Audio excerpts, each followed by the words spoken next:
Hello guys, now today we will start probability. जैसा कि नाम आप जान रहे हैं, प्रोबेबिलिटी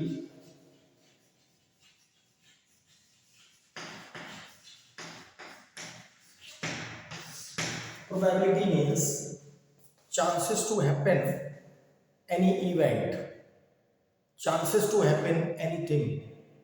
जैसे हम लोग डेली लाइफ में देखते हैं,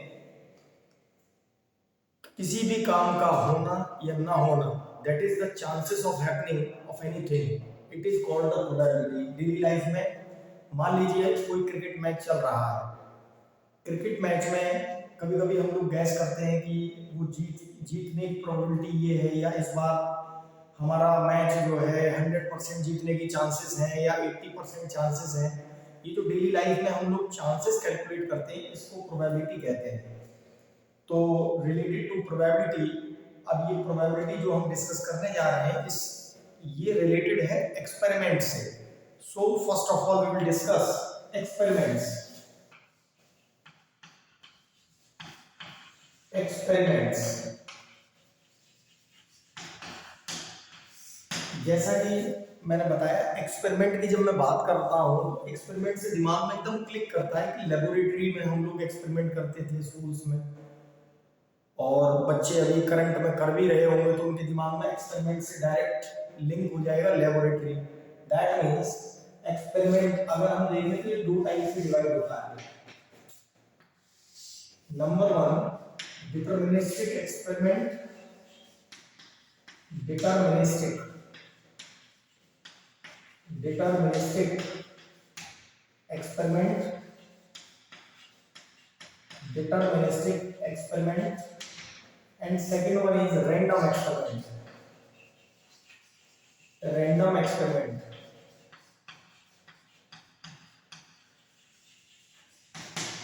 जब हम डिटर्मिनिस्टिक एक्सपेरिमेंट की बात करते हैं बच्चों, तो डिटर्मिनिस्टिक का मतलब होता है जिसका रिजल्ट नॉन टू हो।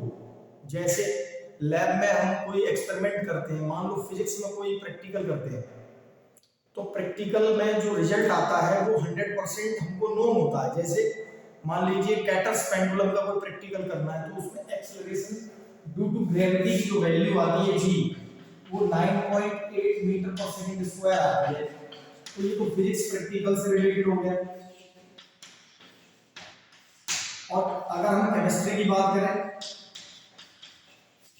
तो केमिस्ट्री में अगर हम बात करते हैं बेटा लिटमस पेपर की, अगर कोई लिटमस पेपर ले ले, अगर हम कोई लिटमस पेपर ले लेते हैं और उस पर एसिड एसिड डाल देते हैं, एसिड, अगर हम उस पर एसिड अप्लाई कर देते हैं, एसिड H2SO4 मान लिया हमने, तो colour changes, colour, if colour changes, if color changes blue to red, blue to red, then this means color changes blue to red, then this means acid हमने litmus paper पे apply कर दिया है। तो इसका मतलब ये रिजल्ट हमको पता है, वी नोज द रिजल्ट। यानी कि डिटर्मिनिस्टिक मींस, डिटर्मिनिस्टिक एक्सपेरिमेंट का मीनिंग है बच्चों, रिजल्ट इज नोन। जिस एक्सपेरिमेंट का रिजल्ट अगर नोन है, हमको पता है कि यही आएगा, लिटमस पेपर हमने लिया, उस पे एसिड डाला, अगर कलर ब्लू से रेड हो जाए तो हम कह देंगे ये डिटर्मिनिस्टिक एक्सपेरिमेंट है। तो deterministic experiment means, here we can say, please note it down, then we can say that this is the deterministic experiment on the basis of physics. अगर हम कैटर्स पेंडुलम करते हैं, कैटर्स पेंडुलम का अगर हम experiment करते हैं, caterers pendulum, caterers pendulum का अगर हम एक्सपेरिमेंट करते हैं, then we will get this acceleration due to gravity, ये निकल के आती है। तो ये रिजल्ट हमको नोन है। ऐसे ही लिटमस पेपर की बात करते हैं, उस पे अगर एसिड डाल दें तो ब्लू टू रेड में अगर कन्वर्ट होता है, तो इसका मतलब ये रिजल्ट हमें नोन है। तो now we can say that further deterministic experiment, it is a experiment, it is a experiment it is an experiment, it is an experiment, it is an experiment which have which have unique result, which have unique result. Now whereas if we are going to discuss random experiment, then it means we don't have we do not have unique unique definite result, unique, or we can say unique result. We can also call as unique. This means we do not have unique result. Example, अगर हम example की बात करें बेटा, yes. Now, if we are talking about the result example, then that means if we toss a coin, if we toss a coin, then we have या तो head आ सकता है या टेल आ सकता है, बट डेफिनेटली वी कांट से कौन सा रिजल्ट आएगा, हेड आएगा कि टेल आएगा, टेल आएगा, we can't say about this. ना तो 100% हम कह सकते हैं हेड आएगा, ना कह सकते हैं 100% टेल आएगा. इट मींस अगर दोनों के चांसेस इक्वली लाइकली हैं, आने के बराबर बराबर चांसेस हैं, इसी को हम लोग रैंडम एक्सपेरिमेंट कहते हैं. रैंडम एक्सपेरिमेंट मींस जिसका आना 100% नहीं कहा जा सकता. We can't predict its outcomes. हम इसके आउटकम्स को 100% प्रिडिक्ट नहीं कर सकते. यहां हम कह सकते हैं कि दोनों के चांसेस बराबर बराबर होंगे आने के, इसी को कहते हैं. It means we don't have unique result. Unique result आएगा इसकी कोई गारंटी नहीं है, यानी जो भी आंसर आएगा उनके चांसेस इक्वली लाइकली होते हैं, बराबर बराबर. मतलब हेड भी आ सकता है, टेल भी आ सकता है. इसका मतलब कोई यूनिक रिजल्ट नहीं है, यानी कि चांसेस हेड के भी हैं और टेल के भी. It means random experiment. So now here this probability, we will study this probability under this experiment called as random experiment. तो यानी बच्चों हम लोग प्रोबेबिलिटी में रैंडम एक्सपेरिमेंट जब हम पढ़ेंगे तो प्रोबेबिलिटी आगे हम लोग फॉलो अप करेंगे. Means probability, we will study this probability under this random experiment. तो now we will start random experiment. We will discuss random experiment. Random experiment. Random experiment.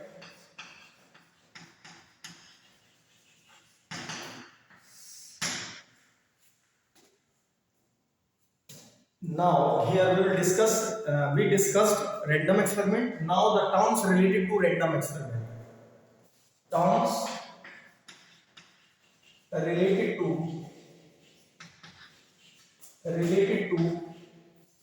random experiment. Terms related to random experiment. Now here we will discuss the terms related to random experiment. अगर हम कोई random experiment perform करते हैं तो उसके कुछ important terms हैं जो हम यहाँ स्टडी करने जा रहे हैं. क्योंकि प्रोबेबिलिटी सीखने के लिए first of all we should know about the terms. If these are known to, then we will do further.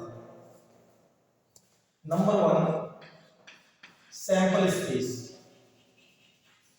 Sample space. Sample space क्या है? Sample space means collection of all outcomes, or we can say the collection of all possible outcomes while performing any random experiment. Then the possible outcomes is known as sample space. Sample space means collection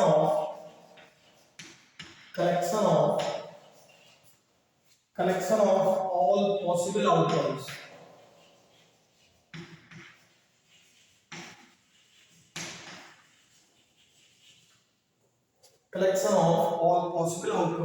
are called sample space. Example, sample space का मतलब है कि सभी possible outcomes जो कि random experiment से related है उन्हीं को हम लोग कहते हैं sample space. Example,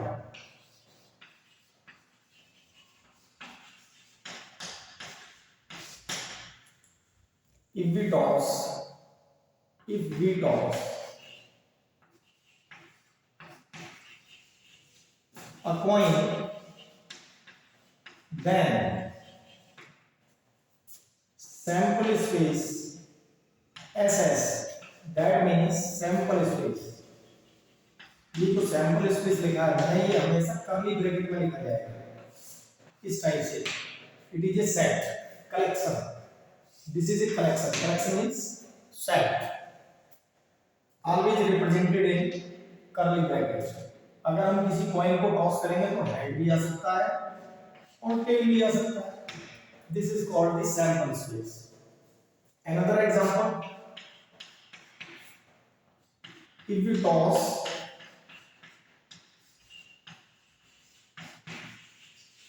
two coins, then sample space will be, भाई अगर दो कॉइन को टॉस करते हैं तो हो सकता है दोनों पे हेड आए, दोनों कॉइन पे हेड आए। हो सकता है कि पहले वाले कॉइन पे हेड आए दूसरे पे टेल आए, फर्स्ट पे हेड सेकंड पे टेल, या ये हो सकता है कि दोनों पे टेल आए। हो सकता है कि पहले पे टेल दूसरे पे हेड आए। This is the collection of all outcomes if we toss two coins, then we will get this. Now the third point is, अगर हम फर्दर कह दें कि थ्री कॉइन को टॉस करें तो ट्री डायग्राम से हम लोग सैंपल स्पेस बना सकते हैं। Please note it down, then we will move further. Yes, now अगर हम थर्ड एग्जांपल देखें इसी का ही, तो इसे मैं मिटा देता हूं, थर्ड एग्जांपल बताता हूं। Now the third one is, if we toss three coins, if we toss three coins, then अगर हम सैंपल स्पेस की बात करें तो वो क्या होगा बच्चों, अगर हम थ्री कॉइंस को टॉस करते हैं तो इसके लिए हमें ट्री डायग्राम जानना जरूरी है। पॉइंट टू बी रिमेंबर, अगर सेट यहाँ पर नंबर ऑफ कॉइंस सडनली बढ़ते चले जा रहे हैं तो आउटकम्स लिखना आसान नहीं है, उसके लिए हमें ट्री डायग्राम पढ़ना जरूरी है। ट्री डायग्राम क्या होता है? ट्री डायग्राम समझिए जरा, पॉइंट टू बी रिमेंबर है क्या है ट्री डायग्राम। जैसे जैसे यहाँ पर हमने कॉइंस को बढ़ाया वैसे वैसे सैंपल स्पेस में इंक्रीमेंट हो जाएगा। कैसे हम लिखेंगे सैंपल स्पेस को, ये डायरेक्ट लिख पाना थोड़ा कठिन है, इसीलिए हम ट्री डायग्राम यूज करेंगे ताकि इजी हो जाए इसे लिखना। This becomes very easy. Now tree diagram क्या है, अगर हमने ये कॉइन ले लिया, ये हेड है, ये टेल, ये दो भागों में डिवाइड होगा। एक हेड अगर आया, फिर हमने कॉइन उछाला तो हो सकता है दूसरे पे भी हेड आया हो और टेल आया हो, फिर एक कॉइन का हेड टेल लिया हो, और ये हो सकता है दूसरे वाले पे हेड आए टेल आए, फिर से हम इसको अगर हम टॉस करेंगे तो हो सकता है हेड आए और टेल आए, यानी कि 1 2 3 तीन लेग हो गए। अगर हम तीन कॉइन को टॉस कर दें हो सकता है कि पहले पे हेड आए, दूसरे पे हेड, तीसरे पे भी हेड हेड टेल हो सकता है। इसी टाइप से अगर हम इसके साथ लिंक करते हैं किसी कॉइन को तो हेड आ सकता है, टेल आ सकता है। सिमिलरली अगर पहले कॉइन पे हेड आया तो ये केस बन सकते हैं हेड हेड हेड, या केस क्या बन सकता है हेड पहले पॉइंट पे हेड हो, दूसरे पे हेड, तीसरे पे टेल आए। अच्छा, और क्या पॉसिबिलिटी बनती है? हेड आ सकता है पहले पे, tail head, head tail tail ना। अगर पहले पॉइंट पे टेल आया होता तो हो सकता है दूसरे वाले पे हेड आया हो, तीसरे वाले पे टेल आया हो। अगर मान लीजिए दूसरे वाले पे हेड आए तो हो सकता है तीसरे वाले पे हेड आए और तीसरे वाले पे हो सकता है टेल आए। इसी टाइप से यहाँ पे भी हमको देखना होगा, इस पे हेड आए या इस पे टेल आए। नाउ फर्दर अगर हम इस पूरे कलेक्शन को देखें, this is the tree diagram. Tree diagram को यहाँ कैसे लिखा जाएगा? Head head head. ये हो गया हमारा हेड हेड हेड, यानी कि पहले पॉइंट पे हेड आ सकता है, दूसरे पे भी हेड आ सकता है, तीसरे पे भी हेड आ सकता है। अच्छा, अगला वाला इस पे हो सकता है कि पहले वाले पे हेड आए, दूसरे वाले पे भी हेड आए, तीसरे वाले पे टेल आए। तो यहाँ हम लोग लिख सकते हैं तो हेड हेड टेल। ना फर्दर अगर मान लीजिए पहले पे हेड हो तो दूसरे पे टेल, तीसरे पे head, head tail head. Now further head tail tail हो सकता है, एक केस ये हो सकता है head tail tail, head tail tail. Now tail head head हो सकता है, टेल हेड हेड हो सकता है, टेल हेड टेल हो सकता है। Now further tail tail head हो सकता है, टेल टेल हेड हो सकता है और टेल टेल टेल हो सकता है। Now here tail tail tail हो सकता है। इस प्रकार अगर हम पॉसिबिलिटी देखें, number of elements, number of elements of sample space, तो कैसे मिलेंगे?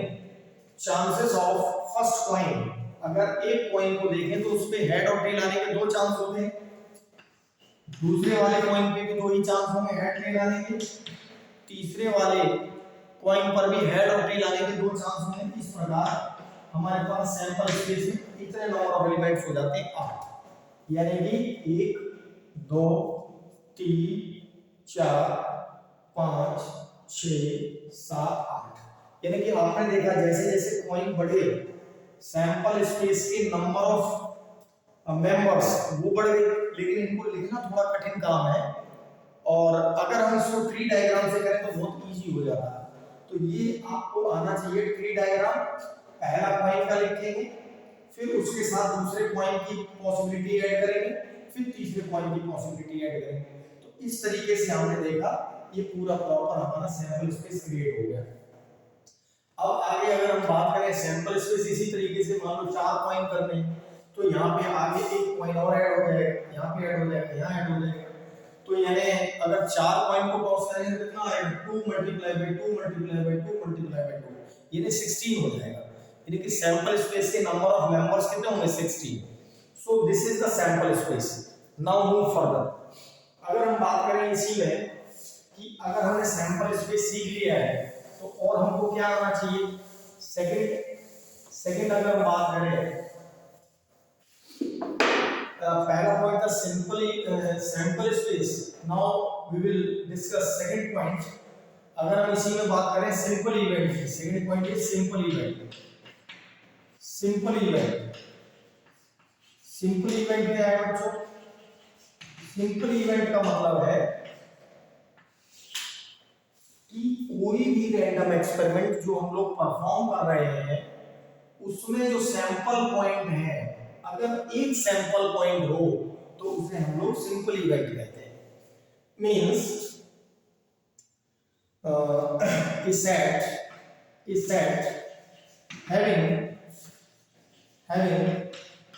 is set having one sample point.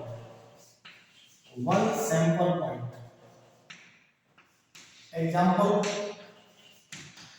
is set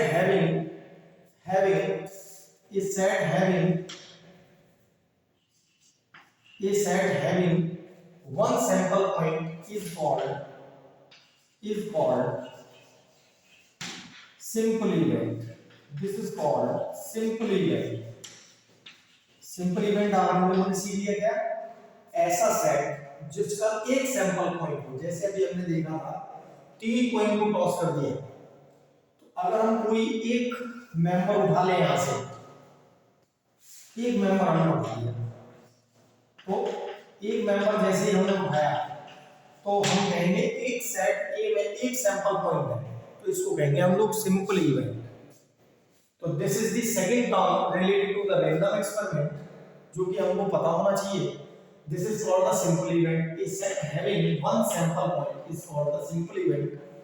now the second point, अगर हम इसको मिटा के थर्ड डिस्कस करें, this is the simple event. Third point अगर हम डिस्कस करें, first point, second point, third point अगर हम लोग डिस्कस करें तो कंपाउंड इवेंट की बात करते हैं। Compound event, compound event, compound event की अगर हम लोग बात करें कि कंपाउंड इवेंट क्या है बच्चों? कंपाउंड इवेंट क्या है भाई? अभी हमने देखा कि सिंपल इवेंट में अगर एक सैंपल पॉइंट होता है तो वो सिंपल इवेंट होता है, और अगर हम कंपाउंड इवेंट की बात करें तो एक से ज्यादा सिंपल इवेंट को कलेक्ट कर लेते हैं और उसको सेट में लिख देंगे, उसी को हम कंपाउंड इवेंट कहते हैं। Compound event means it means a set having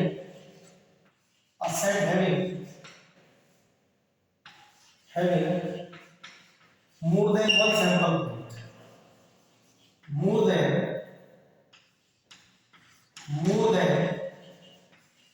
one sample point, more than one sample point. It means a set having more than one sample point. अगर हम एग्जांपल दे दें बच्चों तो ध्यान से समझना। अगर एग्जांपल की बात करें तो कोई सेट ए ले लिया हमने, एक सैंपल, ये एक सैंपल पॉइंट है, ये दूसरा सैंपल पॉइंट है, अगर दोनों को कलेक्ट कर दें तो हेड ए, अगर इसी को लेते हैं तो हेड हो जाएगा, एक और लिख लो इसके साथ, हेड टेल। अगर कोई कहता है कि सर क्या हम 3 भी ऐड कर सकते हैं ना, यू कैन, अगर 4 तो 4 भी ऐड कर लो, कोई दिक्कत नहीं है। बट यहाँ रेस्ट्रिक्शन क्या है? एक से ज्यादा होने चाहिए, एक से कम ना हो या एक ना हो, एक से ज्यादा कितने भी हो, this is called the compound event. Now बार बार हम इवेंट की बात कर रहे हैं, इवेंट होता क्या है? इवेंट मींस किसी ट्रायल के, इवेंट की अगर हम बात करें कि किसी भी ट्रायल के आउटकम्स को इवेंट कहते हैं। कोई भी ट्रायल, जैसे कॉइन को टॉस कर दिया, इवेंट का मतलब क्या है कि भाई कोई भी आउटकम, किसी भी ट्रायल का जो आउटकम होता है उसे हम इवेंट कहते हैं। ये बार बार हम लोग इवेंट की बात करते हैं ना। इवेंट मींस कि भाई यहाँ पे हमने ट्रायल क्या किया था? कॉइन को टॉस किया था। तो जो कॉइन को टॉस करते हैं तो जो इवेंट आते हैं, these are called, this is called the means the outcomes। जो आउटकम्स हैं उनको हम लोग इवेंट कहते हैं। Is this clear now? Yes, okay. Means possible outcomes of A trial is called the event. Compound event हो गया। अभी बात करते हैं नेक्स्ट एग्जॉस्टिव इवेंट्स की, कि जो कि बहुत इंपॉर्टेंट है, इस सैंपल स्पेस से रिलेटेड है। Now compound event we have done here. Now move further. What we have done, sample space we have done, simple event we have done, and the third point, compound event we have done. Now move further, fourth point क्या है हमारा? fourth point हम discuss करेंगे।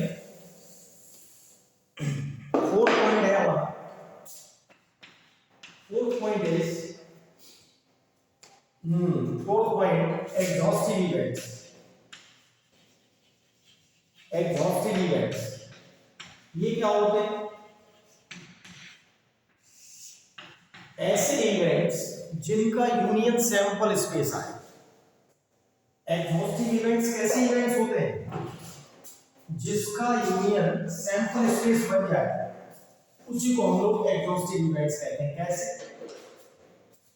Exhaustive events are those events having union equal to the sample space. These are those events. These are those events. Those events having union. Having union is equal to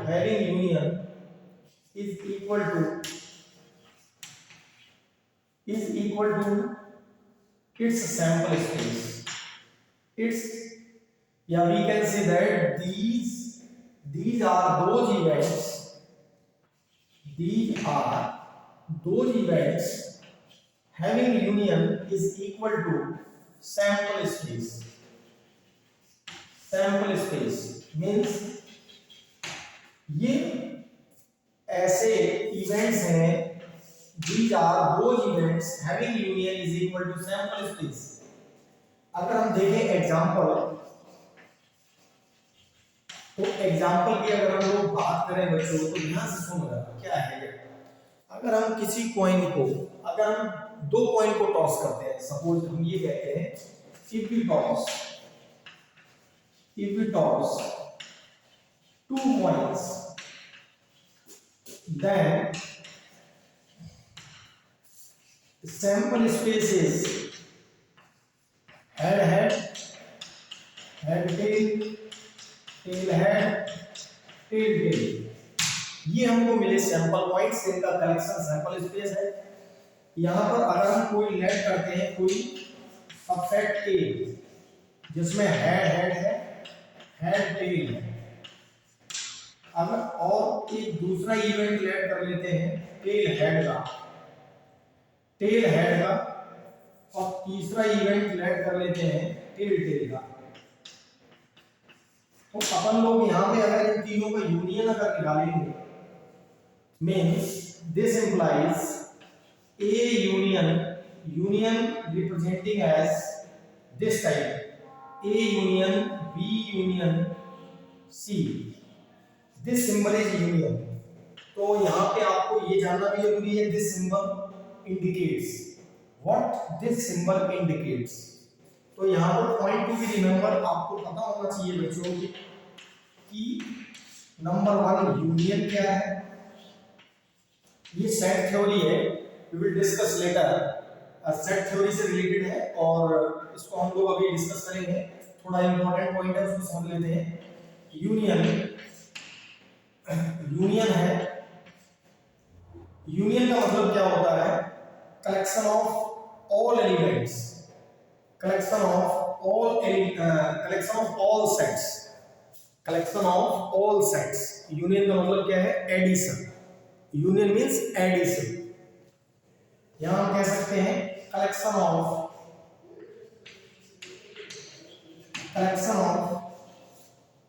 all sets, all given sets,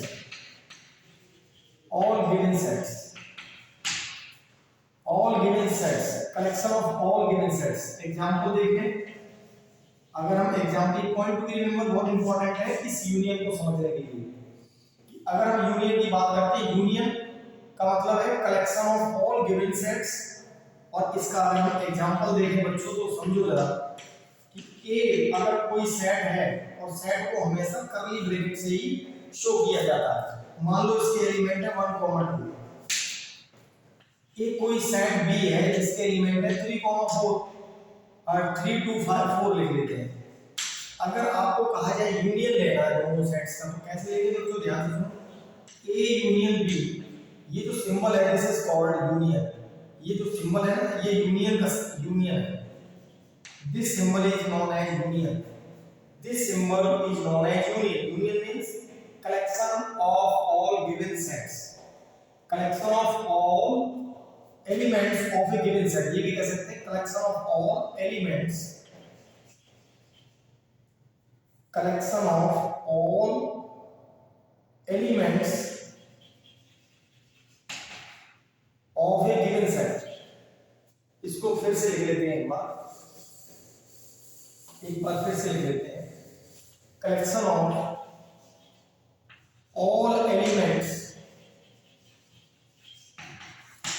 collection of all elements of a given set, of a given sets. जैसा कि example हम लोग देख रहे थे, set ए के जो element है मान लो 1 और 2 है सपोज, अब हो सकता है बदल गए एलिमेंट, तो इट डजंट मैटर, आपको समझना है तो समझिए चीज। सेट ए के 1 और 2 एलिमेंट है, सेट बी के मान लो 2 3 4 है। अगर इन दोनों का यूनियन ले लिया जाए ए यूनियन बी, ये सिंबल यूनियन का है, this symbol union, this indicates union. तो यूनियन की जब हम बात करेंगे तो लिखेंगे 1। अब देखो रिपीटेड एलिमेंट्स हैं तो केवल एक ही एलिमेंट आएगा, 3 यहाँ पे नहीं है, यहाँ है तो 3 4। इसका मतलब क्या, दोनों के एलिमेंट्स का जो कलेक्शन है, this is the union. Union means collection of all elements of the given sets. जो भी सेट्स हमें दिए गए हैं उनको कलेक्ट करके लिखना ही, this is called the union. और इस यूनियन को, this symbol is known as union. Here how we will proceed further, तो समझो जरा, अगर यही यूनियन यहाँ पे लेना हो हमको तो हम लोग कैसे लेंगे वो समझो जरा भाई। This is one event, so write it down here, head. Now here it is head or tail. Now here tail head. Now here tail. तो अब आप देखिए जरा कि इन सभी का कलेक्शन कर दिया, this is called the union. Union means addition. जो रिपीटेड होते हैं, यहाँ पे देखा आपने रिपीटेड वालों को एक बार दिया जाता है। सेट की डेफिनेशन ये होती है, क्या होती है कि collection of all well defined events if they remain distinct. Collection of all well defined objects if they remain distinct, ये सेट की डेफिनेशन है। रिपीटिशन नहीं होना चाहिए, रिपीटेड चीजों को एक बार लिखा जाता है। तो ये आया इसका यूनियन। अब हमने देखा कि भाई सैंपल स्पेस से मैच कर रहा है ये, तो यहाँ पे हम लिख देंगे this is nothing, it is the same as that of the sample space. तो अगर इनका यूनियन सैंपल स्पेस के बराबर आ जाए तो हम कह देंगे A B C are the exhaustive events. मतलब हम लोग क्या कह सकते हैं, अब मैं इधर पॉइंट टू की रिमेंबर को मिटा रहा हूं। ये मैंने क्यों लिखा था, क्योंकि ये यूनियन मुझे समझाना था, और यूनियन आप लोग आई होप सबको समझ में आ गया होगा।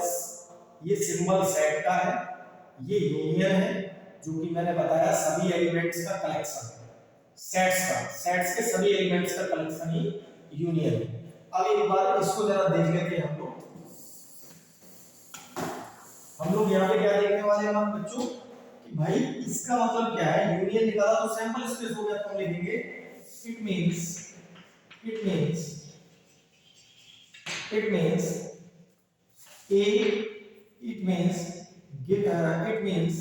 stats A, B and C are exhaustive events। इनको हम कहेंगे R exhaustive events। क्यों कहेंगे exhaustive events? इसलिए कहेंगे बच्चों क्योंकि इनका यूनियन सैंपल स्पेस के बराबर हो रहा है। और यहाँ पे हम देखें ए क्या है, कंपाउंड इवेंट है, बी क्या है, सिंपल इवेंट है, और इन तीनों को अगर कंबाइंड कर दें तो सैंपल स्पेस बन जाता है। Hence we can say that A B and C are the exhaustive events, क्योंकि इनका यूनियन सैंपल स्पेस आ रहा है, इसीलिए हम इसको एग्जॉस्टिव इवेंट कहते हैं। और please note it down, then we will move further. Now अब थोड़ा सा आगे बढ़ते हैं, एग्जॉस्टिव इवेंट्स की बात करते हैं।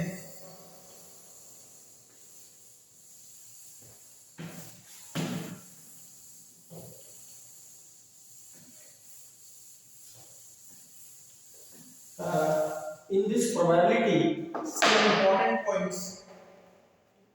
some important points हैं, जैसे सेट थ्योरी है, सेट थ्योरी से रिलेटेड 3-4 पॉइंट्स हैं वो आपको आने चाहिए। तो थोड़ा सा सेट थ्योरी के बारे में देख लेते हैं, then we will move further. तो सेट थ्योरी की बात अगर हम करें, सेट थ्योरी थोड़ा जान लेते हैं फिर आगे बात करते हैं। सेट थ्योरी सेट थ्योरी में अगर हम डेफिनेशन की बात करें, सेट का मतलब क्या होता है, सेट का मीनिंग क्या है, डेफिनेशन क्या है, it means well defined collection of well defined collection of objects, well defined collection of objects if they remain distinct, if they remain distinct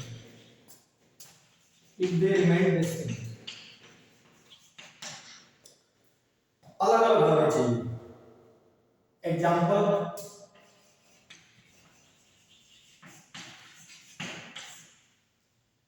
और यहां पे इसमें लिख सकते हैं it is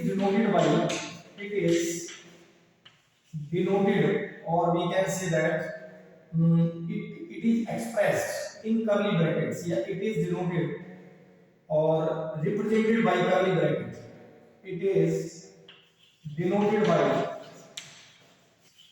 or represented by curly bracket, इस curly bracket से इसको शो किया जाता है। एग्जांपल में अगर हम कह दें कि नंबर 1 एक सेट ए है जिसके मेंबर है 1,2, एक सेट बी है जिसके मेंबर है 2,3।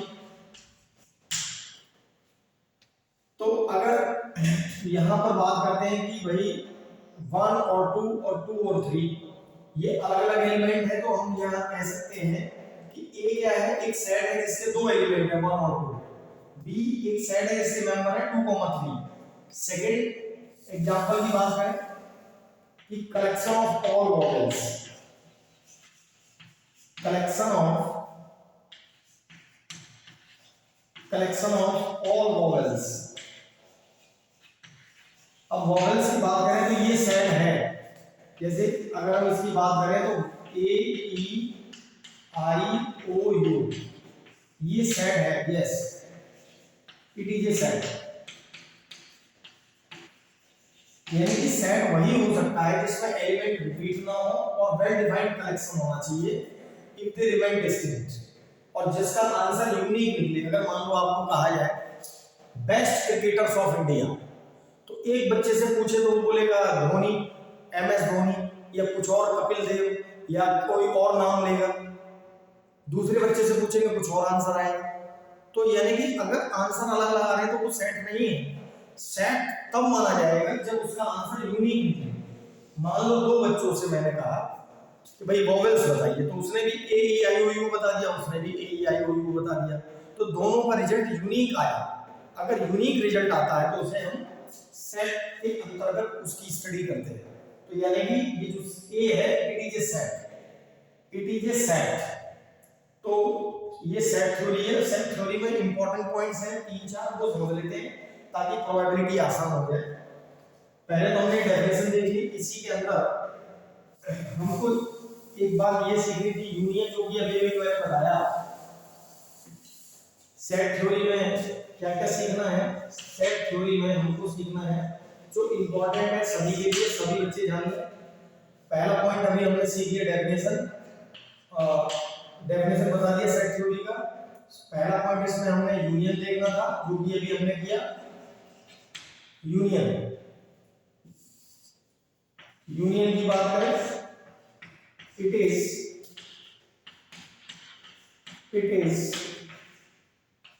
denoted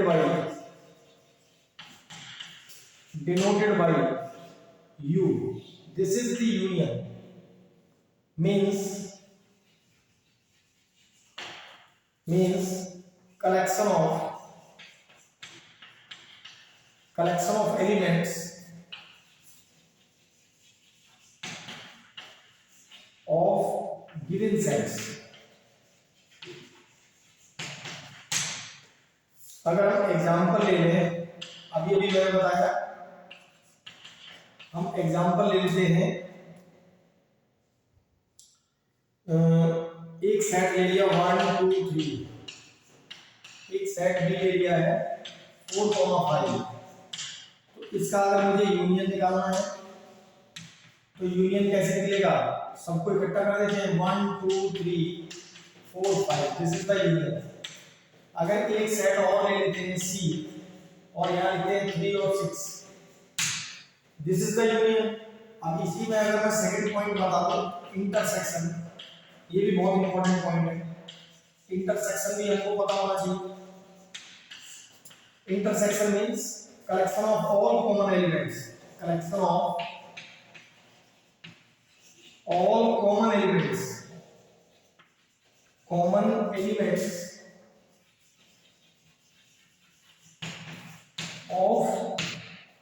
of given sets. अभी जैसे हमने देखा कि ए बी सी का एग्जांपल लिया, तो अगर मैं ए और सी का इंटरसेक्शन देखता हूं, ए इंटरसेक्शन सी, तो ये हमारे पास आ जाएगा 3, A intersection is 3, A intersection C is 3, तो this is the common element of these two sets 1 2 3 और 6, तीन कॉमन आ गए। अच्छा, यहां पर अगर हम बात करते हैं कि कॉम्प्लीमेंट ऑफ ए या फिर कॉम्प्लीमेंट ऑफ एनी सेट, ये भी इंपॉर्टेंट है। यूनियन मींस एडिशन और कलेक्शन, सभी एलिमेंट्स का कलेक्शन रिपीट नहीं होने चाहिए। Intersection means common element. Now third, आपको कॉम्प्लीमेंट भी पता होना चाहिए, कॉम्प्लीमेंट भी मालूम होना चाहिए, तब इस प्रोबेबिलिटी को आगे बढ़ाएंगे। आपको पता होना चाहिए number 3, complement of any set, complement of any set, किसी भी सेट का कॉम्प्लीमेंट कैसे निकलता है?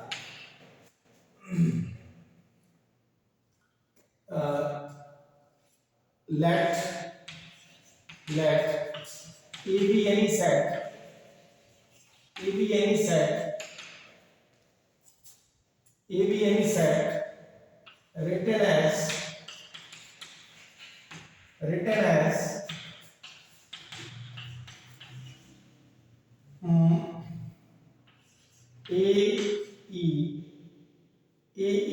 I and the universal set, एक universal set ऐड कर लेते हैं, this is the universal set, universal set,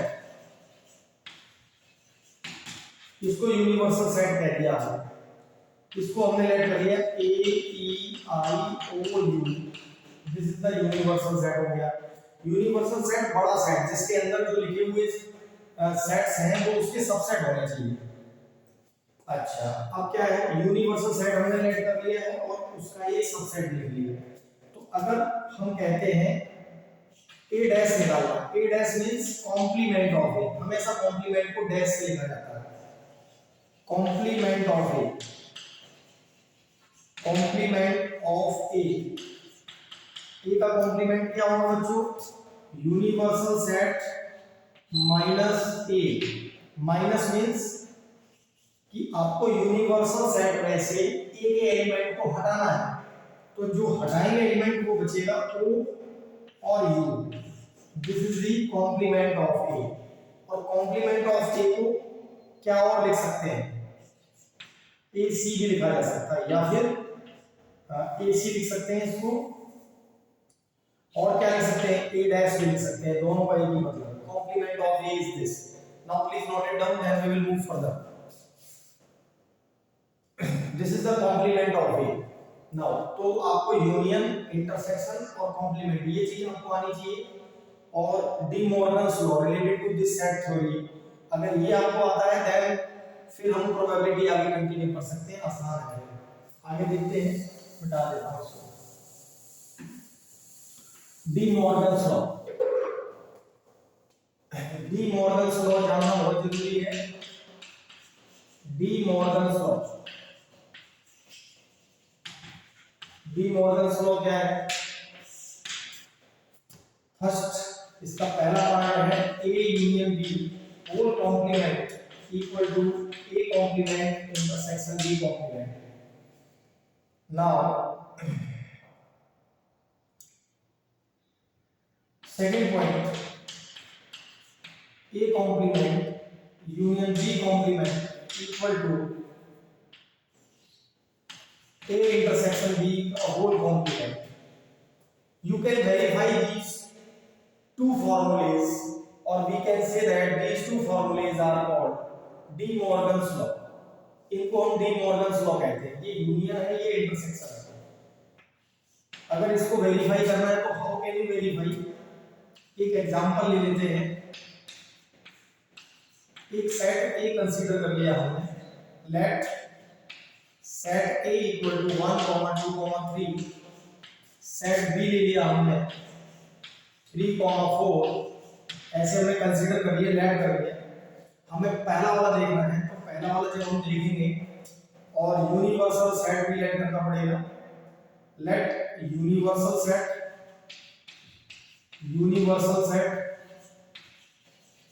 एक यूनिवर्सल सेट लेट कर लिया 1, 2, 3, 4, 5. अब एक बात ध्यान से समझना. अभी आपको बताया था यूनिवर्सल सेट वो सेट है जो लिखे हुए दो सेट्स उसके सबसेट हो, तब इसे क्या कहेंगे? यूनिवर्सल सेट कहेंगे.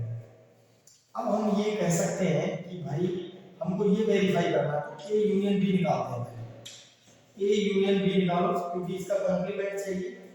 तो ए यूनियन बी जैसे ही निकलेगा तो हमें मिलेगा 1, 2, 3, 1, 2, 3, 4.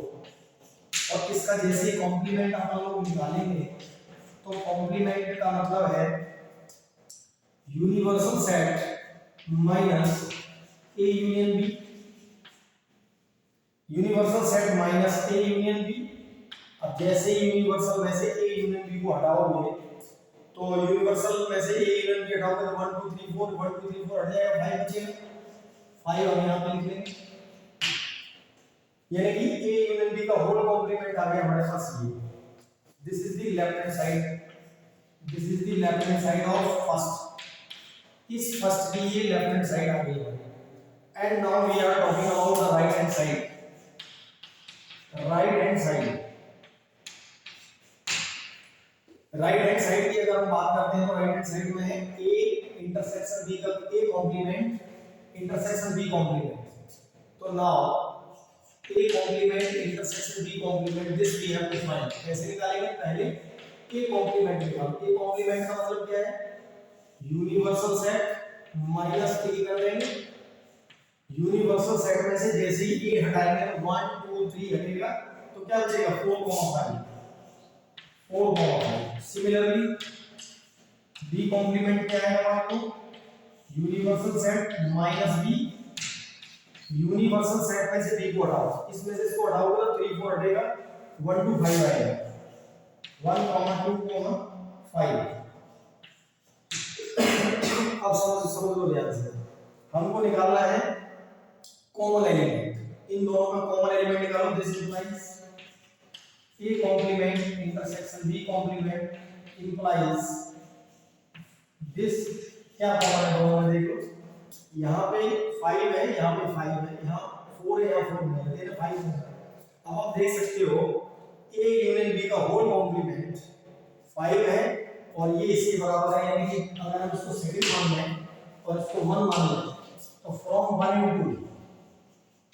1 and 2 we can say that A union B का whole complement